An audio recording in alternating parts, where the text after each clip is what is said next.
Good afternoon, students. Myself Abhishek Kumar, and I am going to start a lecture on real numbers. Today, I will discuss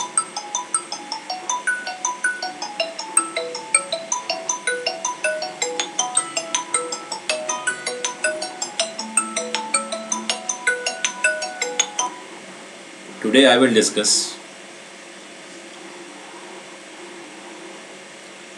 the basic topics of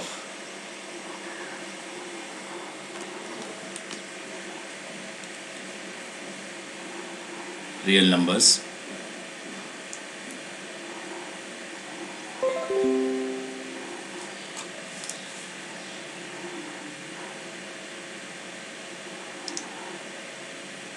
Now, first of all, the question is, what is a real number? Real number is, in Hindi we can say, वास्तविक संख्या जो वास्तव में मौजूद है. So there are various types of real numbers, like there are natural numbers, whole numbers, integers, rational numbers and irrational numbers. Basic definition of real number is that it is a set of rational numbers and irrational numbers. We have read about rational numbers and irrational numbers in our past classes. In class 9th we had a basic idea of these type of numbers. So just moving forward on that, we will also discuss and analyze various topics. The basic topics which we will discuss in coming lectures are Euclid's division lemma, fundamental theorem of arithmetic, rational and irrational numbers, and there will be some concepts related to mathematics, basic mathematics. Now, Euclid's division lemma, which we will focus today, was given by Euclid. Euclid was a mathematician hailing from Alexandria. Alexandria is in Egypt. Euclid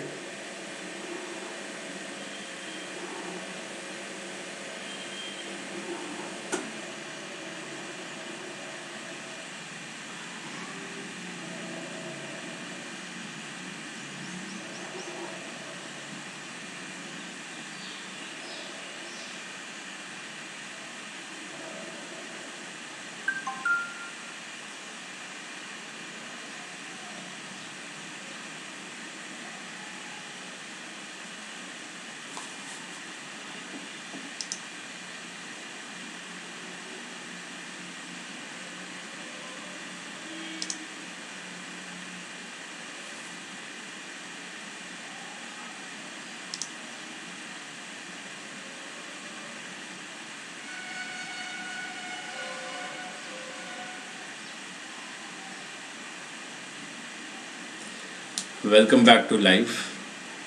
Actually, there was some technical problem, and now we were discussing about Euclid's division lemma. So, in the course of real number, we will be focusing on 4 modules. First module will be Euclid's division lemma. Now we were talking about Euclid. Euclid was a mathematician hailing from Alexandria, belonging to Egypt.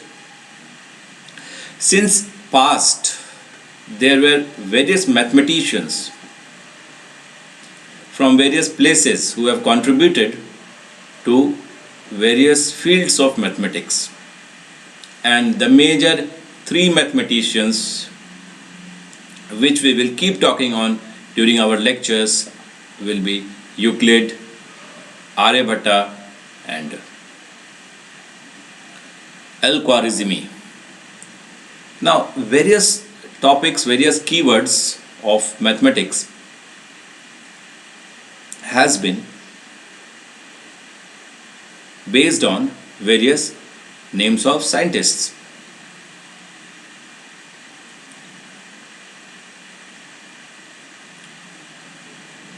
Now, these mathematicians has produced a lot of things. अब देखिए ये जो mathematicians हैं, ये जो गणितज्ञ हैं, तो इन्होंने सारी चीज़ बेसिक से उठाई, बहुत स्टार्ट से सब कुछ बताया। जैसे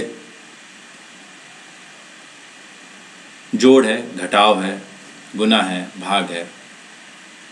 तो सबसे पहला चीज़, the first and foremost thing in mathematics is addition, subtraction, multiplication and division.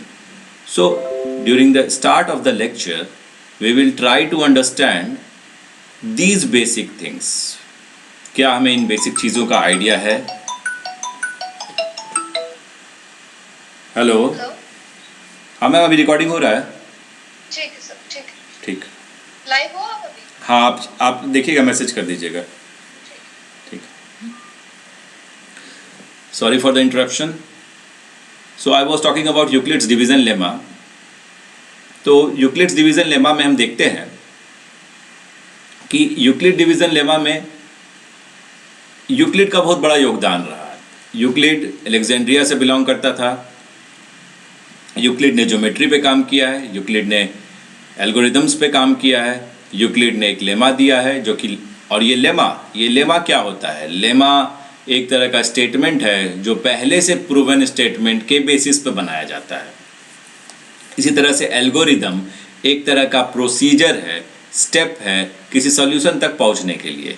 जैसे हम सीढ़ी चढ़ते हैं, तो हम जब सीढ़ी चढ़ते हैं तो हमारा एक एम होता है कहीं पहुंचने का, एक फ्लोर से दूसरे फ्लोर पे पहुंचने का।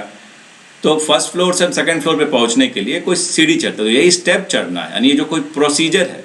अब सीढ़ी अलग अलग तरह का हो सकता है, अलग अलग तरह का घर, अलग अलग तरह का सीढ़ी होता है। तो ये सीढ़ी, ये स्टेप, ये प्रोसीजर को जो फॉलो करते हैं और अपने सॉल्यूशन तक पहुंचते हैं उसको कहते हैं एल्गोरिदम। और एल्गोरिदम मैथ्स का बहुत इंपॉर्टेंट पार्ट है। एल्गोरिदम को डिवाइस किया, या एल्गोरिदम टर्म को डिवाइस किया अल-ख्वारिज़मी ने, जो कि बगदाद से बिलोंग करता था। और ये लगभग 16-17 सेंचुरी की बात है। यूक्लिड्स डिवीजन लेमा पढ़ने से पहले हमको एक बेसिक आइडिया होना चाहिए कि हमारा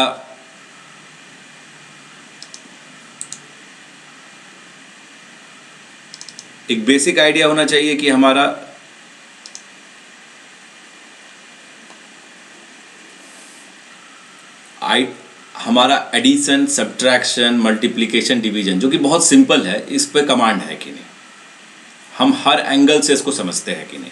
तो अब एक पिक्चर के थ्रू हम देखते हैं एडिशन, सब्ट्रैक्शन, डिवीज़न, मल्टीप्लिकेशन और इक्वल टू के बारे में। ध्यान रखने वाली बात यह है कि ये addition, subtraction, multiplication, division, equal to, ये सब एक ऑपरेशन है। एक प्रोसेस के लिए हम इन सिंबल सिग्नल्स को यूज़ करते हैं। तो हम फिगर के थ्रू देखते हैं।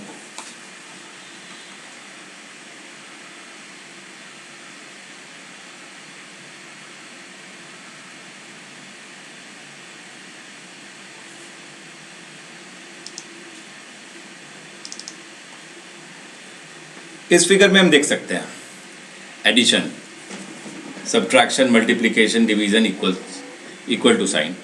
आप सबको आइडिया है इस चीज़ का बच्चों, बहुत सिंपल लगता है ये चीज़, पर इसका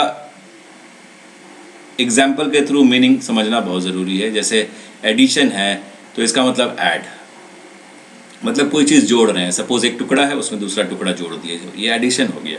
मोर, हमारे पास मान लेते हैं धन है, धन बढ़ गया, तो मतलब हमारे पास अधिकता हो गई, अधिकतम हो गया कोई चीज़।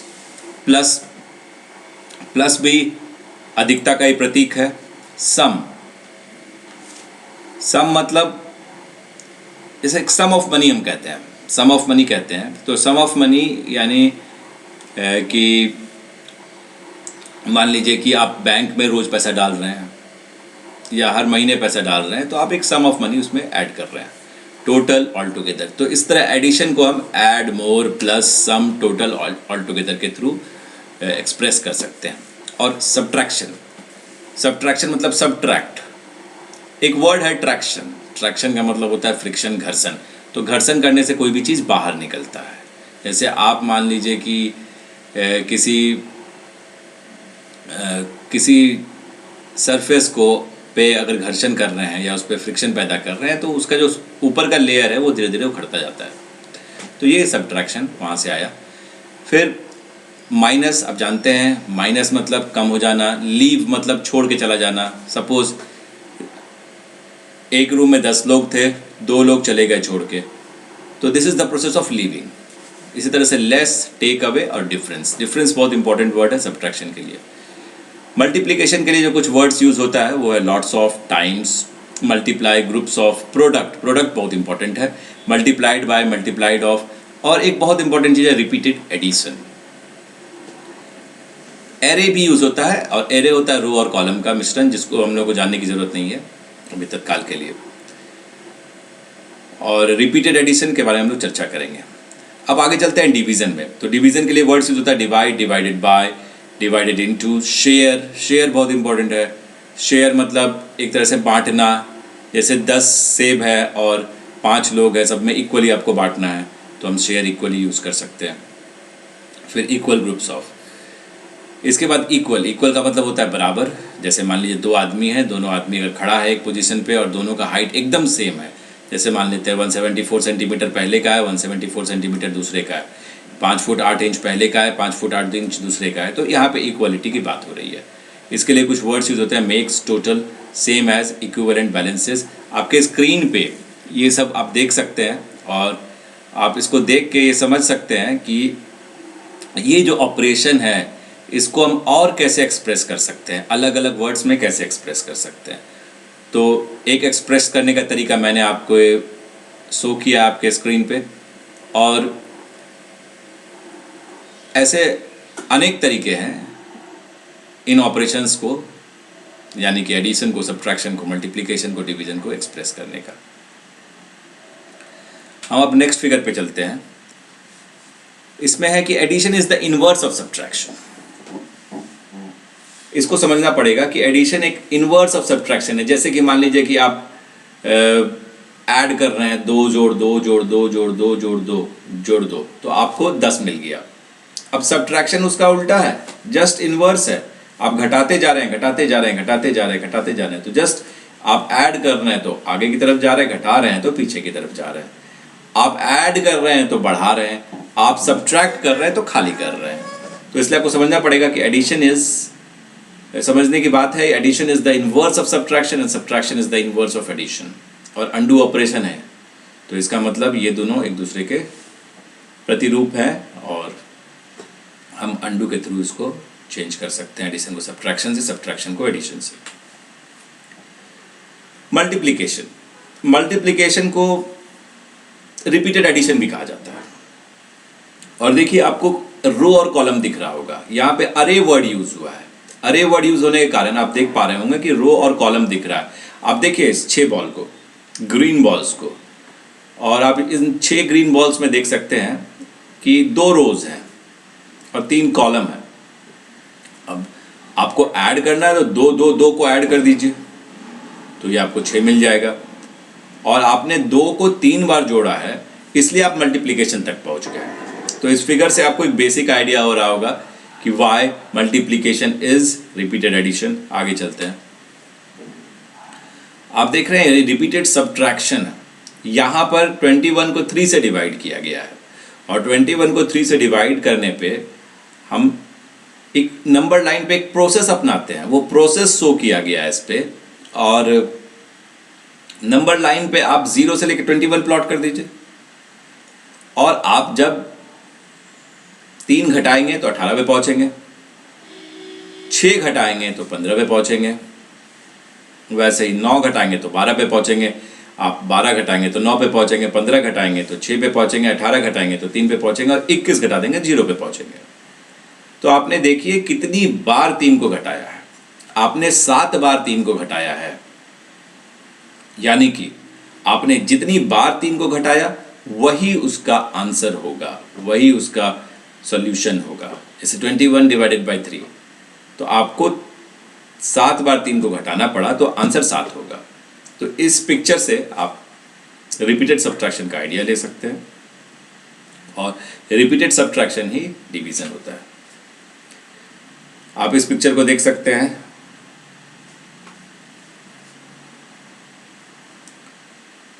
इस पिक्चर में देखिए फैक्टर और प्रोडक्ट की बात हो रही है, डिविडेंड डिवाइजर क्वोशिएंट की बात हो रही है। ध्यान से देखिए, आप देख सकते हैं कि जब हम 3 को 6 से मल्टीप्लाई करते हैं तो 18 मिलता है। तो जब 3 को हम 6 से गुना करते हैं तो 18 मिलता है। तो इसका मतलब 3 और 6 जो 18 का प्रोडक्ट है। अब आप 6 को 3 ग्रुप में बांट सकते हैं तो हर ग्रुप में 6 मिलेगा, या आप 3 को 6 ग्रुप में बांट सकते हैं तो हर ग्रुप में 3 मिलेगा। तो यहाँ पे हमने 6 को 3 ग्रुप में बांटा है और 6 को 3 ग्रुप में बांटा है, इसका मतलब हर ग्रुप में 6 ऑब्जेक्ट्स हैं। और जब इन फैक्टर्स को मल्टीप्लाई करते हैं तो हमको प्रोडक्ट मिलता है।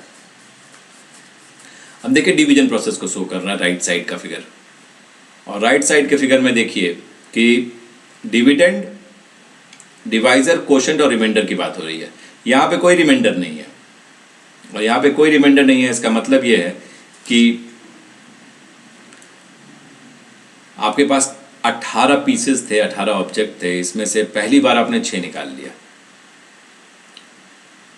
दूसरी बार आपने 6 निकाल लिया, तीसरी बार 6 निकाल लिया, तो आपने 3 बार में निकाला है, तो 18 डिवाइडेड बाई 6 3।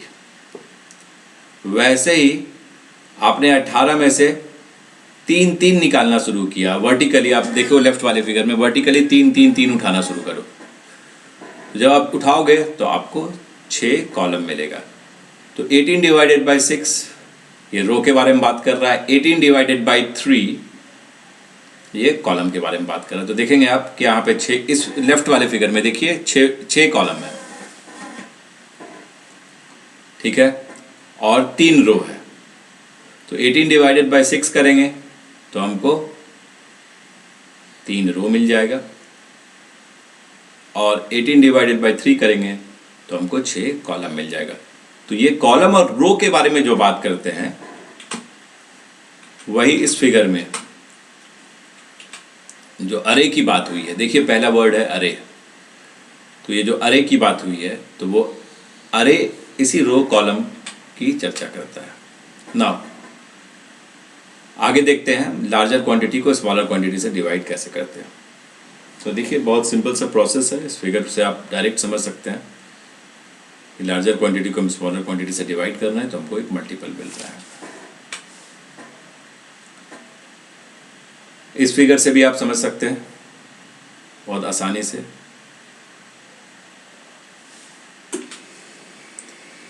अब हम लोग आगे बढ़ते हैं और मल्टीप्लिकेशन टेबल के बारे में बात करते हैं। नंबर सिस्टम पढ़ने से पहले हमें ध्यान रखना पड़ेगा कि हमारा मल्टीप्लिकेशन टेबल स्ट्रांग होना चाहिए, हमारा मल्टीप्लिकेशन टेबल का आइडिया स्ट्रांग होना चाहिए। यानी मल्टीप्लिकेशन टेबल यानी पहाड़ा, तो पहाड़ा आपको कम से कम 1 से लेकर 20 तक का आना चाहिए। साइमल्टेनियसली वैदिक मैथ के थ्रू आप अलग अलग टेक्निक से पहाड़ा को याद रख सकते हैं, और आप चाहे तो 1 से लेकर 100 के बीच ढेर सारे नंबर्स को ईजिली मेमोराइज कर सकते हैं वैदिक मैथ्स के थ्रू। और कम से कम आपको 1 से 12 का पहाड़ा तो आना ही चाहिए। So you should know the multiplication table of 1 to 12 and this has been arranged in row and column. अब मैं एक ट्रिक बताऊंगा आपको, और ये ट्रिक है how to remember various types of multiplication. ये वैदिक मैथ का ट्रिक है। आपके स्क्रीन पे एक पिक्चर दिख रहा है और आप इस पिक्चर में उस ट्रिक को देख सकते हैं, उस ट्रिक को देख के समझ सकते हैं। सबसे पहला चीज़ है कि 2 इंटू 9 है, और 2 इंटू 9 है। मैं थोड़ा जूम कर देता हूँ इस पिक्चर को।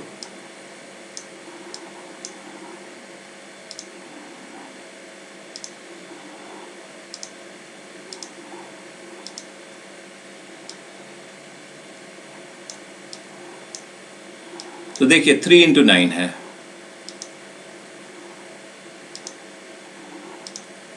तो आप देख रहे हैं कि 2 इंटू 9 है और ये 18 लिखा हुआ है, और आपको पता है कि 1 इंटू 9 9 होता है, तो 1 इंटू 9 को आप 09 लिख सकते हैं। 1 इंटू 9 को आप 09 लिख सकते हैं।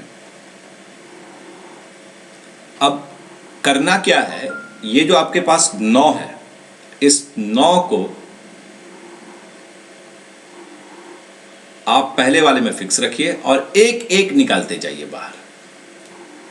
जैसे 2 इंटू 9 कोई पूछता है आपसे, तो आप 9 में से एक निकाल लीजिए और लेफ्ट साइड के कॉलम में रख दीजिए। तो 9 में से एक निकाले तो 8 बचा, और एक बाहर की तरफ आ गया, तो इसको आप 18 लिख सकते हैं। 3 इंटू 9 करेंगे तो 9 में से 2 बाहर निकाल लेंगे, तो 2 बायां साइड आ जाएगा और 7 बचा रहेगा, 27 हो जाएगा। इसी तरह से आप इस टेबल को याद कर सकते हैं 10 इंटू 9 तक। बहुत आसान सा तरीका है, और इस तरीके को 1-2 बार आप आजमा लेंगे, और 1-2 बार आजमाने के बाद आपको 9 का टेबल याद रखने में कोई दिक्कत नहीं होगी। आगे बढ़ते हैं। अगर 11 को 9 से मल्टीप्लाई कर रहे हैं सपोज, तो 11 को जब हम 9 से मल्टीप्लाई कर रहे हैं तो 11 और 9 यानी कि 99, और जैसे आपने 99 किया उसके बाद से प्रोसेस शुरू हो गया। आप जो राइट साइड में 9 है उसमें से एक निकाल लीजिए और बगल वाले में ऐड कर दीजिए, तो 8 बच गया और इधर 10 आ गया। 13 इंटू 9 कीजिए, 9 में से या ऊपर वाले में 8 में से एक निकाल लीजिए और बाहर, तो 11 हो गया, 7 हो गया, तो 117 हो गया। 13 गुना 9, 14 गुना 9 करना है तो 7 में से एक बाहर निकाल लीजिए, इधर 12 हो गया, इधर 6 हो गया, तो 126 हो गया। 15 गुना 9 करना है तो उस 6 में से एक बाहर निकाल लीजिए, 13 हो गया, इधर 5 हो गया, तो 135 हो गया। 16 गुना 9 करना है तो जो ऊपर 5 था उसमें से एक बाहर निकाल लीजिए, 14 हो गया इधर, और इधर 4 हो गया, तो 144। 17 गुना 9 करना है तो उस 4 में से एक बाहर निकाल लीजिए, तो इधर आपका 15 हो गया और उधर 3 हो गया, तो 153। 18 गुना 9 करना है तो उस 3 में से एक बाहर निकाल लीजिए, 15 का 16 हो गया और 3 का 2 हो गया, तो 162 हो गया आंसर। 19 गुना 9 करना है तो 2 में से एक बाहर निकाल लीजिए, इधर 17 हो गया, इधर 1 हो गया, तो आंसर हो गया 171। इसी तरह आप प्रोसेस को समझ सकते हैं और ट्रिक को अप्लाई कर सकते हैं। अब आप 11 इंटू 99 करिए। इसमें देखिए क्या है कि 11 इंटू 99 से पहले 10 इंटू 9 आता है, जो कि 990 होता है। 990 है, 9 को लेफ्ट साइड रखिए, 90 को राइट साइड रखिए, और 90 में से एक बाहर निकाल लीजिए, तो 9 का 10 हो गया, 90 का 89 हो गया। 12 इंटू 99 करना है तो 89 में से एक बाहर निकाल लीजिए, 10 का 11 हो गया, 89 का 88 हो गया। इस प्रोसेस से आप घर पे प्रैक्टिस करते हुए याद कर सकते हैं इन सबके मल्टीप्लिकेशंस को, और मल्टीप्लिकेशन को जल्दी करने का तरीका निकाल सकते हैं। और मल्टीप्लिकेशन को जल्दी करने का तरीका वैदिक मैथ्स में दिया हुआ है।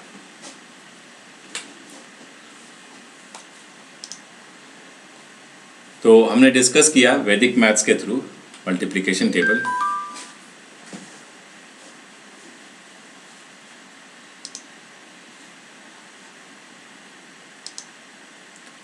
अब आगे चलते हैं। ये बताना ज़रूरी है कि इंडियन मैथमेटिशियंस का बहुत बड़ा रोल रहा है, और इंडियन मैथमेटिशियंस जैसे भास्कराचार्य, माधवाचार्य, आर्यभट्टा,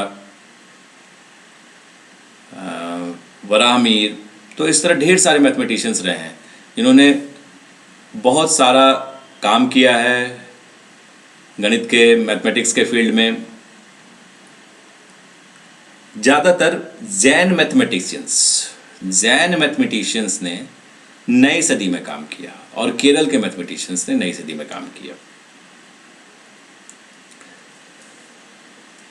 इसी तरह से बहुत पुराने समय से वेदों को पढ़ते हुए मैथमेटिक्स का काम हो रहा था। और इस पिक्चर में आप देख रहे हैं कि निखिलम सूत्र है और एक न्यूनम सूत्र है, इस तरह बहुत सारे सूत्र हैं। तो इनके बारे में हम लोग थोड़ी चर्चा कर सकते हैं। जैसे आप देखिए इस फिगर में, आप देखिए, अगर इसको जूम कर दिया जाए तो आप इस फिगर में देख सकते हैं कि यहाँ पे पाइथागोरस थ्योरम की बात हो रही है, यहाँ पे पाइथागोरस थ्योरम की बात हो रही है। तो ये भी प्राचीन काल में भारत में डिस्कस हो चुका था। फिर इस फिगर में देखिए ट्रिग्नोमेट्री भी डिस्कस हुआ था। फिर यहाँ पे a² - b² = a + b, a - b का डिस्कशन है। पाई की खोज हो चुकी थी। फिर इस तरह से आप देख रहे हैं क्वाड्रेटिक इक्वेशन। तो इस तरह से हमारे वैदिक मैथ्स में या वेदों के थ्रू हमने बहुत सारे मैथमेटिक्स की रिसर्चेस कर चुके थे हम लोग उस समय। इसके बाद हम लोग डिस्कस करते हैं यूक्लिड के बारे में और यूक्लिड डिवीज़न लेमा के बारे में। यूक्लिड हमने चर्चा किया था कि यूक्लिड जो है वो एलेक्जेंड्रिया से बिलोंग करते हैं। एलेक्जेंड्रिया इजिप्ट में है। यूक्लिड ने डिवीज़न लेमा का कंसेप्ट दिया था। यूक्लिड ज्योमेट्री पे भी काम किए। यूक्लिड ने एक लेमा दिया, लेमा जिसको हम लोग पहले डिस्कस कर चुके, एक प्रोवन स्टेटमेंट है जो कि किसी कंप्लीटली प्रोवन स्टेटमेंट से डिराइव किया गया। और ये लेमा a = bq + r के फॉर्म में है। ये जो फॉर्म है ये वही फॉर्म है जो हम लोग डिवीजन प्रोसेस में पढ़ते आ रहे हैं 6, 7, 8, 9, 10 क्लासेस में। तो अब हम देख रहे हैं कि a जो है डिविडेंड है, b है डिवाइजर, q है क्वोशिएंट, r है रिमाइंडर। सबसे इंपॉर्टेंट जो देखने वाली बात है इस फिगर में वो है कि r यानी रिमाइंडर जो है हमेशा डिवाइजर से छोटा हो और वो 0 के बराबर हो सकता है। अगर वो 0 हो गया तो रिमाइंडर, अगर रिमाइंडर 0 हो गया तो हम कह सकते हैं कि वो जो नंबर है वो कंप्लीटली डिवाइड हो गया, यानी डिविडेंड जो है कंप्लीटली डिवाइड हो गया डिवाइजर से। तो उस कंडीशन को लिखने के लिए, इस कंडीशन पे हम और भी चर्चा करेंगे आगे। ये एक बहुत इंपॉर्टेंट थीम है जिसको आपको समझना होगा। और ये एक कहानी है और उस कहानी से उठाया गया थीम है। और इस कहानी में ये है कि भाई कुछ ऐसा संख्या था, कोई ऐसा नंबर था जिसको अगर 7 के टर्म्स में काउंट करें तो कुछ नहीं बचता, 6 के टर्म्स में काउंट करें तो 5 बच जाता, 5 के टर्म्स में काउंट करें तो 4 बचता, 4 के टर्म्स में काउंट करें तो 3 बचता, 3 के टर्म्स में काउंट करें 2 बचता और अगर 2 के टर्म्स में काउंट करें तो 1 बचता। तो ये डिस्कशन जो है वो यूक्लिड्स डिवीजन लेमा से रिलेटेड डिस्कशन है। एक कहानी है, एक उदाहरण है, एक केस स्टडी है। और इस केस स्टडी को हम देख सकते हैं और हम लास्ट वाले लाइन से ये समझ सकते हैं कि अगर किसी को 7 से के रिस्पेक्ट में काउंट कर रहे हैं, यानी किसी चीज़ को 7 से डिवाइड कर रहे हैं और अगर हमको कुछ भी नहीं मिल रहा है तो उसका मतलब हमारा रिमाइंडर 0 है और वो 7 से कम्प्लीटली डिवाइड हो रहा है। पर 6 से कर रहे हैं तो 5 मिल रहा है, 5 से कर रहे हैं तो 4 मिल रहा है, 4 से कर रहे हैं तो 3 मिल रहा है, 3 से कर रहे हैं तो 2 मिल रहा है और 2 से कर रहे हैं तो 1 मिल रहा है। और ऐसा ही होता है, 2 से करते हैं तो 1 मिलता है और 1 से ज़्यादा मिल नहीं सकता, 3 से करते हैं 2 मिलता है, 4 से करते हैं 3 मिलता है, 5 से करते हैं 4 मिलता है, 6 से करते हैं 5 मिलता है। 6 से कर रहे हैं और कम्प्लीटली डिवाइड करना है तो आपको 6 नहीं मिलेगा, ध्यान रखेंगे, 5 मिलेगा रिमाइंडर। तो इस तरह एक स्टोरी है जो कि डिस्कस करती है यूक्लिड्स डिवीजन लेमा के बारे में और उस कंडीशन के बारे में डिस्कस करती है। वो condition r > 0 less than b, उसके बारे में ये फिगर डिस्कस करता है। ये देखिए हिंदी में डिस्क्राइब्ड है भाग विधि या यूक्लिड विभाजन algorithm. Algorithm set of process होता है, और आप इस फॉर्मूला को जानते हैं। इंग्लिश में dividend equal to divisor into quotient plus remainder, और हिंदी में कहा जाता है भाज इक्वल टू भाजक, भाज बराबर भाजक गुना भागफल जोड़ शेषफल। थोड़ा हम लोग अल ख्वारिज़मी के बायोग्राफी पर चर्चा कर लें। अल ख्वारिज़मी बगदाद के थे 780 एडी के आसपास, और इनका डेथ हुआ था 850 में। इनको ग्रीक फिलोसफर्स के द्वारा बहुत ज़्यादा एक्लमेशन मिला था, और बहुत ज़्यादा इनको मैथमेटिक्स के फील्ड में रेस्पेक्ट मिला था। ये मेनली अलजबरा से रिलेटेड रहे हैं, अलजबरा पे इन्होंने बहुत काम किया है। और अल्स बबर करके एक और साइंटिस्ट थे, उनके साथ जुड़ के इन्होंने काम किया, एक और मैथमेटिशियन थे। और अल ख्वारिज़मी का नाम पे ही एल्गोरिदम बना। जो हम एल्गोरिदम वर्ड को जो कॉइन करते हैं, तो उन्होंने अल ख्वारिज़मी ने ही कॉइन किया। और आप देखिए सेम साउंडिंग लग रहा है, अल ख्वारिज़मी एल्गोरिदम, तो एक तरह का साउंड आ रहा है। ज्योमेट्री पे भी काम किया इन्होंने। अब ये देखिए एल्गोरिदम प्रोसेस है, HCF निकालने का तरीका, रियल नंबर्स,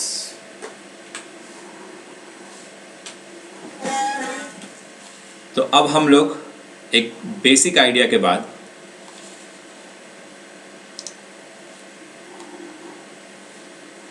चैप्टर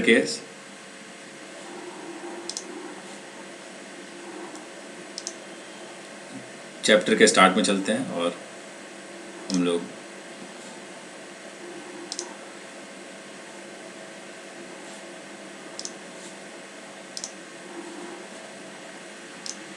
चैप्टर 1 के मॉड्यूल 1 को डिस्कस करते हैं। मॉड्यूल 1 में सबसे पहला हम यूक्लिड्स डिवीजन लेमा पढ़ेंगे, फिर fundamental theorem of arithmetic, rational and irrational numbers related concepts. चलिए, तो डिवीजन प्रोसेस देखते हैं क्या होता है। तो what is division process? Division process में कोई एक नंबर ले लेते हैं, 120 है, जैसे 120 है। अगर आप उसको 50 से डिवाइड करेंगे तो आपको 2 एज अ क्वोशिएंट मिलेगा, 20 एज अ रिमाइंडर मिलेगा। ये सिंपल सी बात है बच्चों, बहुत आसान सा चीज़ है। कोई भी एक नंबर ले लीजिए, इसको सिंबॉलिकली अगर आप a मान लेते हैं और b से आपको डिवाइड करना है, कंडीशन ये है कि a b से बड़ा है, ठीक है। अगर a b से एग्जैक्टली डिविजिबल हो जाता है तो आपको ये मान के चलना होगा कि रिमाइंडर कुछ नहीं मिलेगा, आपको कोई रिमाइंडर नहीं, there will be no remainder. पर अगर a एग्जैक्टली डिविजिबल नहीं हो पा रहा है तो आपको कुछ रिमाइंडर मिलेगा। अब ये रिमाइंडर क्या होगा, उसका रेंज क्या होगा, वो हम देख चुके हैं और आगे भी देखेंगे। ये फॉर्मूला हमने अभी देखा था फिगर में, इस फॉर्मूला का यूज है, और इसी फॉर्मूला पे based a equal to B into Q plus R बना है। आप इस कंडीशन को देख रहे होंगे, r greater than equal to 0 less than b, यहाँ पे आपको दिख रहा होगा, और a ग्रेटर देन b। अब आप देख सकते हैं कि अगर रिमाइंडर 0 है, पहले केस में देखिए, अगर रिमाइंडर 0 है तो a जो है bq के बराबर होगा, ठीक है, यानी डिविडेंड बाय डिवाइजर होगा क्वोशिएंट। इतना आपको फिट रखना है, फिट करना है माइंड में। और केस बी अगर देखते हैं आप, r अगर 0 के बराबर नहीं है तो a equal to B Q plus R आएगा, और उसको थोड़ा सा आप और अरेंज कर ले तो dividend by divisor equal to quotient plus remainder by divisor आ जाएगा।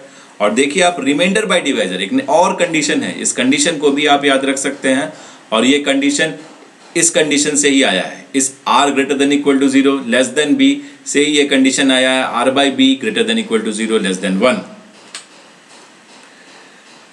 अब हम नेक्स्ट देखते हैं मल्टीप्लिकेशन टेबल, और वहां देखते हैं कैसे हम ढेर सारा EDL बना सकते हैं, यानी यूक्लिड्स डिवीजन लेमा तैयार कर सकते हैं।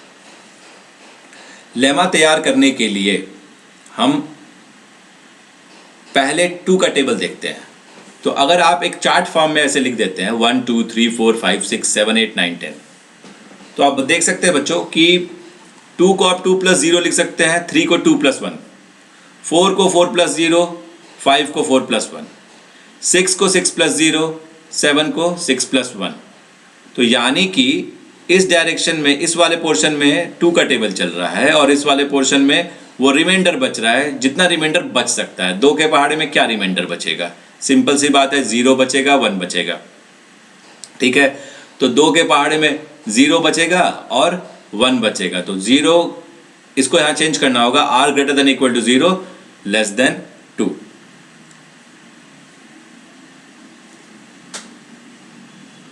दो मिनट में हम लोग फिर आगे बढ़ते हैं।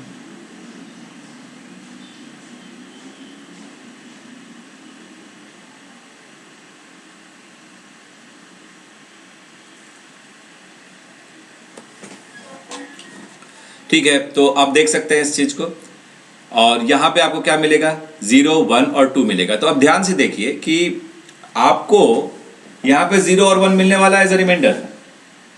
3 का टेबल लेंगे तो आपको 0, 1, 2 रिमाइंडर मिलेगा।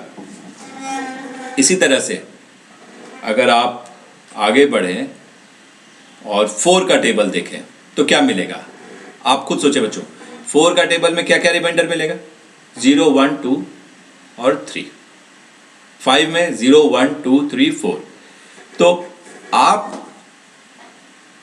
2 के टेबल के लिए यानी 2 के पहाड़ा के लिए आप एक लेमा लिख सकते हैं, equal to 2q plus are, और यहां पर आप either a equal to 2q plus 0 ले लीजिए और 2q प्लस 1 ले लीजिए। दो प्रोड्यूस हो गए यहाँ पे, a equal to 2q plus 0 और 2q प्लस 1। यहाँ पे देखिए 3q प्लस 0 प्रोड्यूस हो रहा है, 3q प्लस 1 प्रोड्यूस हो रहा है, 3q प्लस 2 प्रोड्यूस हो रहा है। ठीक है, तो आप देख सकते हैं कि मल्टीप्लिकेशन टेबल के हेल्प से हम लेमा लिख रहे हैं, और लेमा लिखने के बाद हम उसको यूज कर रहे हैं अपने क्वेश्चंस में, जो आगे हम लोग क्वेश्चन पार्ट में देखेंगे। और देखिए एज पर एनसीईआरटी की बुक में आप देखिएगा पहला थ्योरम यही है ईडीएल का। तो फर्स्ट थ्योरम क्या कहता है, सिंपल है, इस डेफिनेशन को हम लोग को नोट डाउन कर लेना है। If two positive integers a and b are given then there exist unique integers q and r। आप देख रहे हो ये q जो है क्वोशंट है और ये r जो है रिमाइंडर है।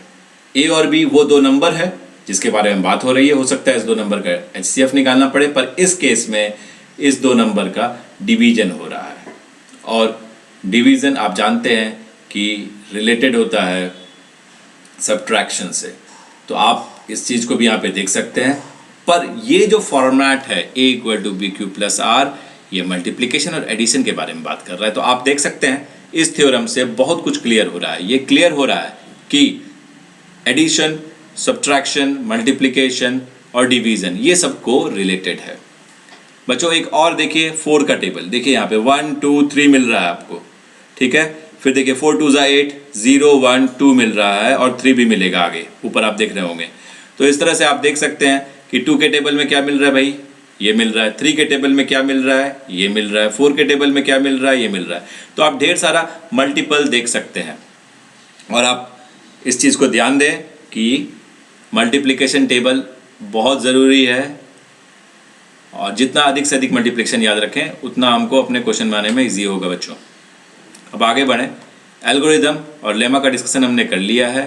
एल्गोरिदम सीरीज ऑफ प्रोसेस है जिससे कि हम प्रॉब्लम को सॉल्व करते हैं।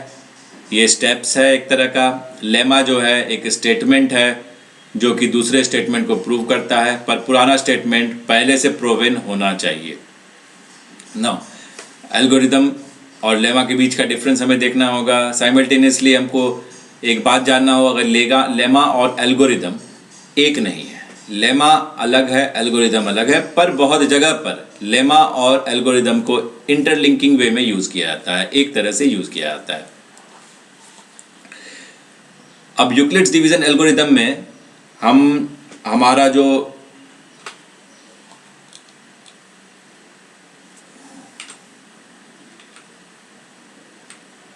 यहाँ पे देखते हैं हम लोग यूक्लिड्स डिवीजन एल्गोरिदम है। तो जिस तरह हमने यूक्लिड्स डिवीजन लेमा देखा, उस तरह हम यूक्लिड्स डिवीजन एल्गोरिदम देखेंगे। लेमा क्या था? लेमा एक स्टेटमेंट था जो कि किसी प्रूवन स्टेटमेंट पे बेस्ड, और एल्गोरिदम एक सेट ऑफ प्रोसेस है जिससे कि हम किसी सॉल्यूशन तक पहुंचते हैं। तो एक एल्गोरिदम तैयार करते हैं। लेमा में एक फॉर्मूला डिवाइस किए थे हम, एल्गोरिदम में हम एक प्रोसीजर डिवाइस कर रहे हैं। तो आइए एक एल्गोरिदम डेवलप करते हैं। हमारा प्रॉब्लम है कि हमको HCF कैलकुलेट करना है दो पॉजिटिव इंटीजर्स का, और इन पॉजिटिव इंटीजर्स को C और D मान लिया गया। C D से बड़ा है, ये मान लेते हैं। तो सबसे पहला काम है कि हम यूक्लिड्स डिवीज़न लेमा अप्लाई करें।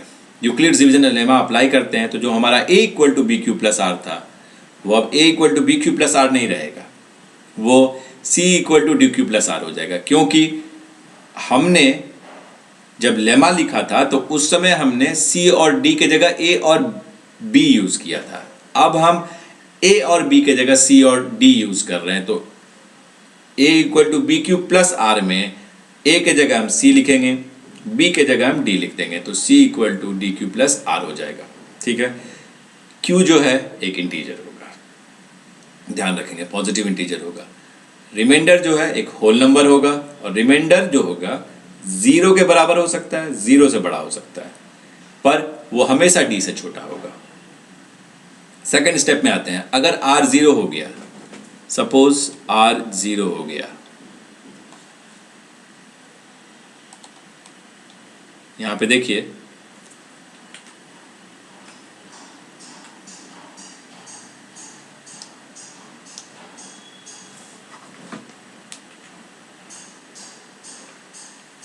मैं इनलार्ज्ड व्यू आपको दिखाता हूं इसका। सपोज r इक्वल टू 0 हो गया तो HCF जो c और d का होगा वो d ले लेंगे, सिंपल है।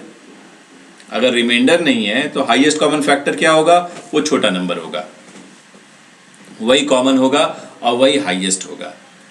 और अगर रिमाइंडर 0 नहीं है तो हम फिर से EDL लगाना शुरू करेंगे और तब तक लगाते रहेंगे जब तक कि हम r इक्वल टू 0 नहीं पाए, जो कि स्टेप 4 में लिखा हुआ है। और अगर r इक्वल टू 0 मिल जाता है हमें, चाहे पहले स्टेप में, दूसरे स्टेप में, तीसरे स्टेप में,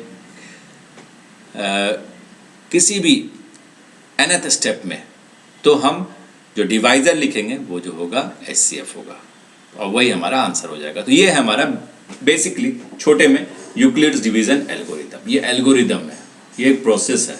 इस प्रोसेस के थ्रू हम HCF कैलकुलेट करते हैं और ज़्यादातर क्वेश्चन जो होगा हमारा वो HCF कैलकुलेशन पे बेस्ड ही होगा।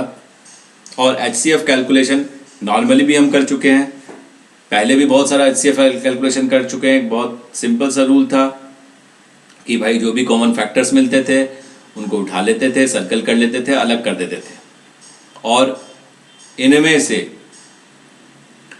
जो सारे कॉमन फैक्टर्स थे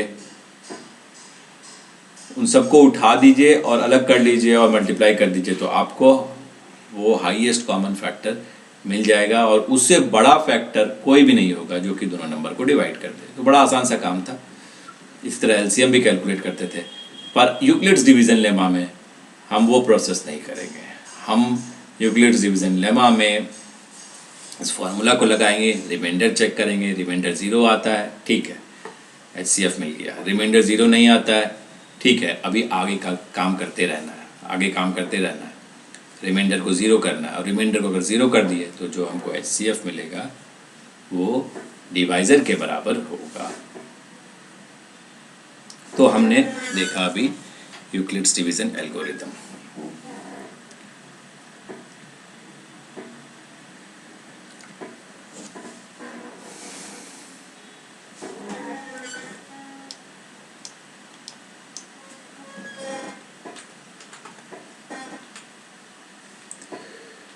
अब आप देखिए यहाँ पर थोड़ा सा क्लियर नहीं है, पर मैं इसके लिए आप लोगों से माफ़ी मांगना चाहूँगा और मैं आप लोगों के लिए इसको रीड कर देता हूँ।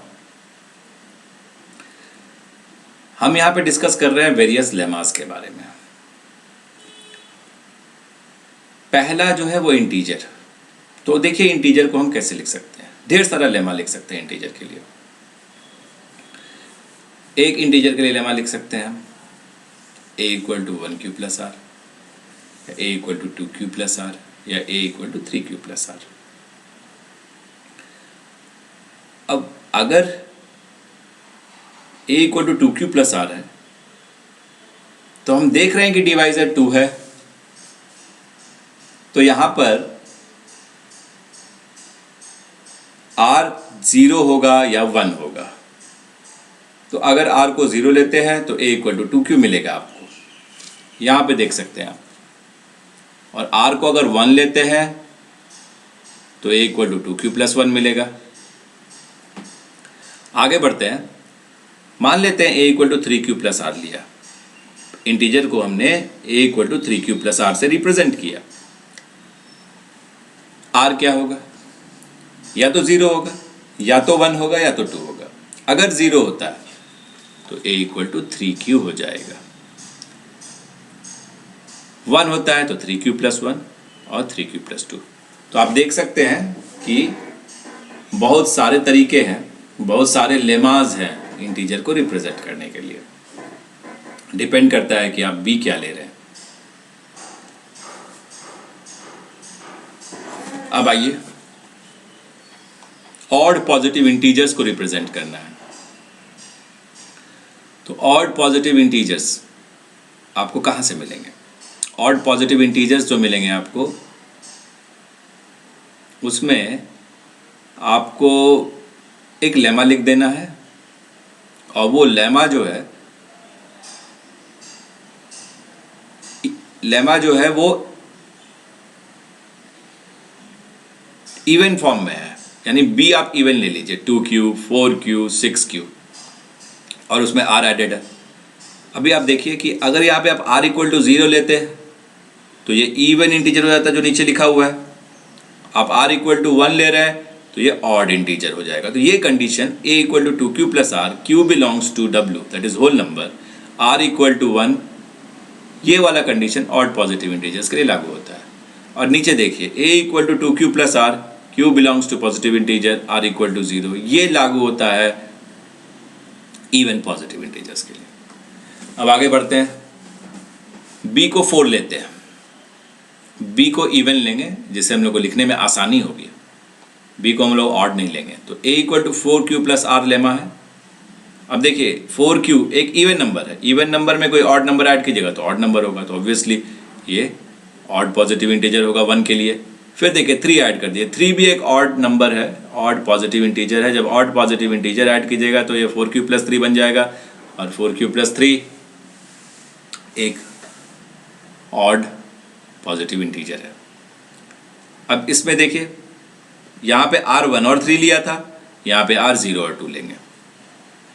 सिमिलरली आप 6q प्लस r देख सकते हैं, 1 3 5 लेंगे रिमाइंडर, और इवन के केस में 0 2 4 लेंगे।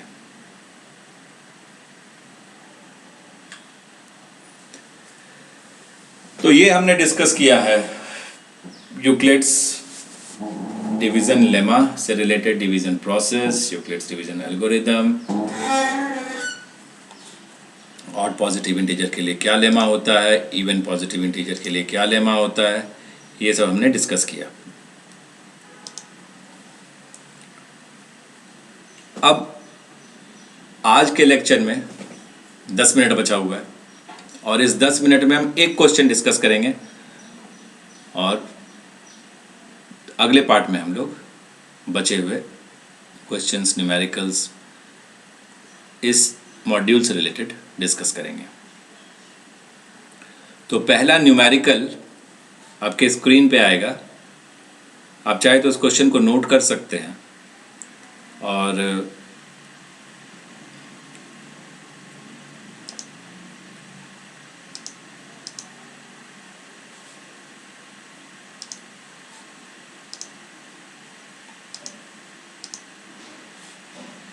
ये आपके स्क्रीन पे है, क्वेश्चन को आप लोग नोट कर लीजिए।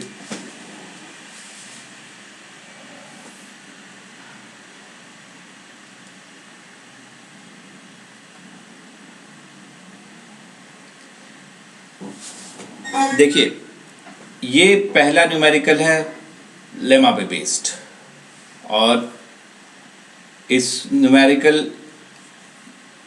को कॉम्पिटिटिव एग्ज़ाम में भी पूछा जाता है, और इस न्यूमेरिकल को बोर्ड्स में भी पूछा जाता है, और फ्रीक्वेंटली पूछा जाता है। और ये अगर आप 3 डिवीज़न कर लें, इजी, मीडियम, डिफ़िकल्ट, तो ये मीडियम में आएगा, या कभी कभी डिफ़िकल्ट में भी आता है। क्वेश्चन कहता है कि यूज ईडीएल यानी Euclid's division lemma. Euclid's division lemma के हेल्प के द्वारा आप ये शो कीजिए कि square of any positive integer is either of the form 3m or 3m plus 1 for some integer m। तो जो मुख्य चीज़ें इसमें दी हुई हैं वो है ये कि इसमें आपको स्क्वायर निकालना है पॉजिटिव इंटीजर का और उसका बताना है फॉर्म है 3m या 3m plus 1। अब 3m या 3m plus 1 फॉर्म लाने के लिए आपको किसी पॉजिटिव इंटीजर का लेमा लिखना होगा। किसी भी पॉजिटिव इंटीजर का लेमा लिखने के लिए मैंने आपको तरीका बताया था। हम पीछे चल सकते हैं और देख सकते हैं, जस्ट एक पेज पीछे आप देखिए कि किसी भी पॉजिटिव इंटीजर को लिखने के लिए जो लेमा है वो अलग अलग तरह का है। एक 1q प्लस आर है, दूसरा 2q प्लस आर, तीसरा 3q प्लस आर। हमको यहाँ पर 3 दिख रहा है, ठीक है, यहाँ पे हमें 3 दिख रहा है।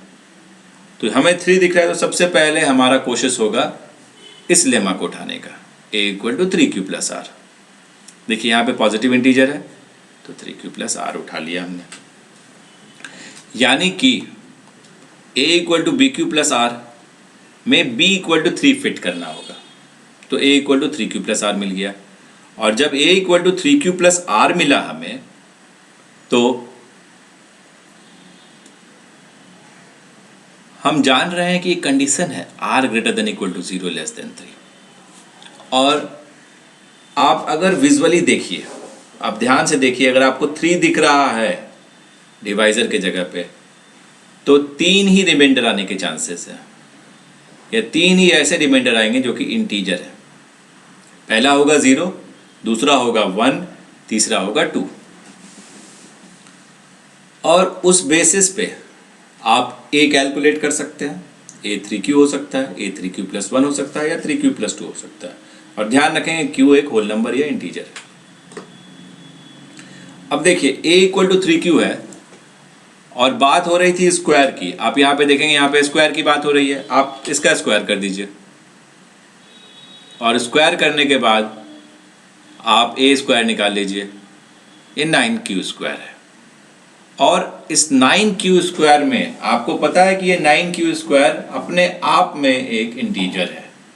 तो जब ये इंटीजर है तो इस इंटीजर में से एक 3 बाहर निकाला जा सकता है, क्योंकि 9q स्क्वायर है। ये q स्क्वायर 9 से मल्टीप्लाइड है, 3 बाहर निकाल लीजिए तो 3q स्क्वायर बचेगा। तो अगर आपने 3 बाहर भी निकाल लिया तो 3q स्क्वायर अपने आप में एक इंटीजर है।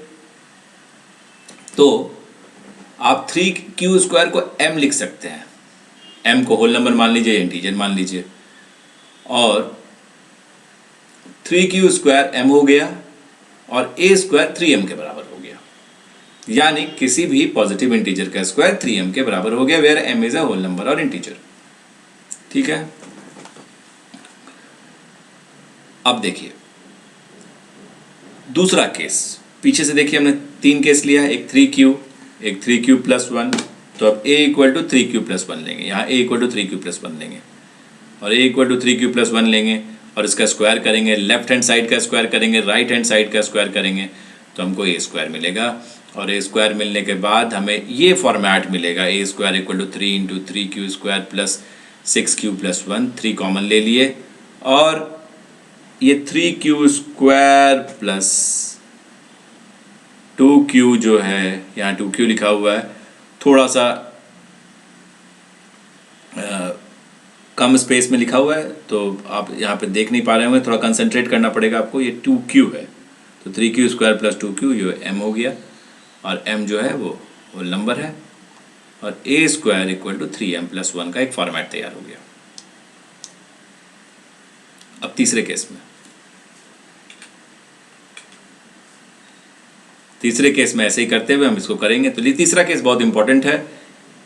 आप दोनों तरफ स्क्वायरिंग कर देंगे, यहाँ पे 9q स्क्वायर, यहाँ 4, यहाँ 12q। अब आप इस 4 को अलग कर दीजिए और इस 4 को 3 और 1 बना दीजिए। ये जो 4 है 3 प्लस 1 बना दीजिए और आप सारे में से 3 कॉमन ले लीजिए। तो m आएगा आपका 3q square plus 4q plus 1 और ए स्क्वायर हो जाएगा 3m+1।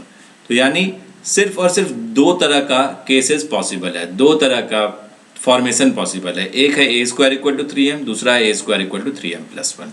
ये दो तरह का फॉर्मुलेशन या फॉर्मेशन पॉसिबल है। और इससे हमारा ये प्रूव हो जाता है कि कोई भी स्क्वायर जो है पॉजिटिव इंटीजर का वो 3m या 3m+1 के फॉर्म में होगा।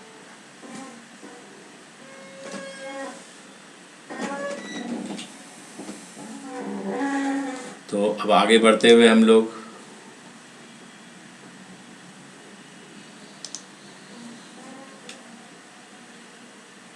इस चीज़ का ध्यान दें,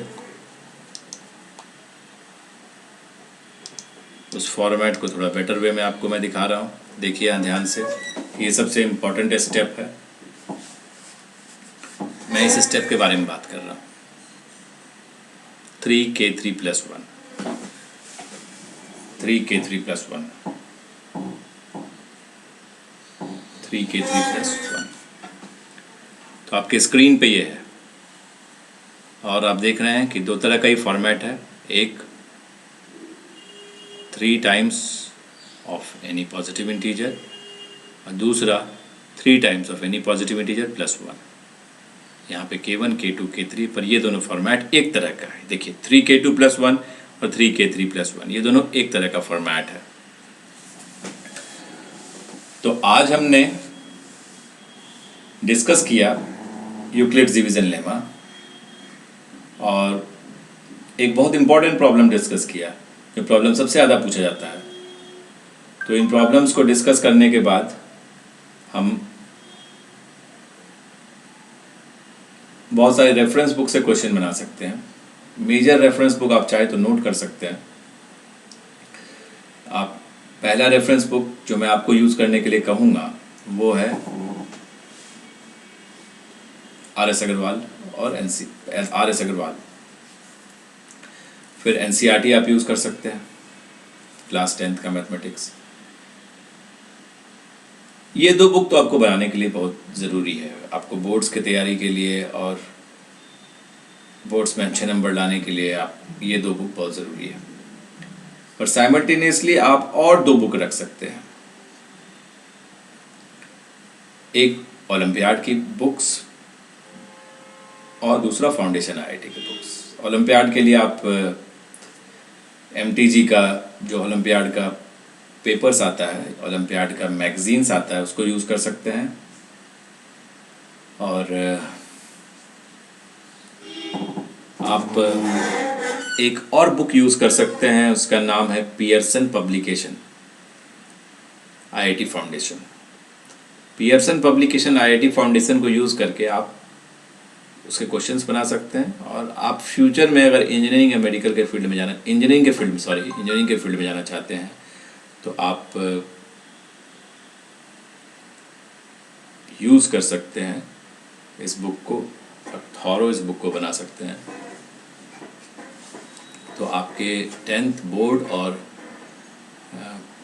फ्यूचर कॉम्पिटिटिव एग्ज़ाम्स के प्रिपरेशन के लिए ये 4 बुक बहुत ज़रूरी है।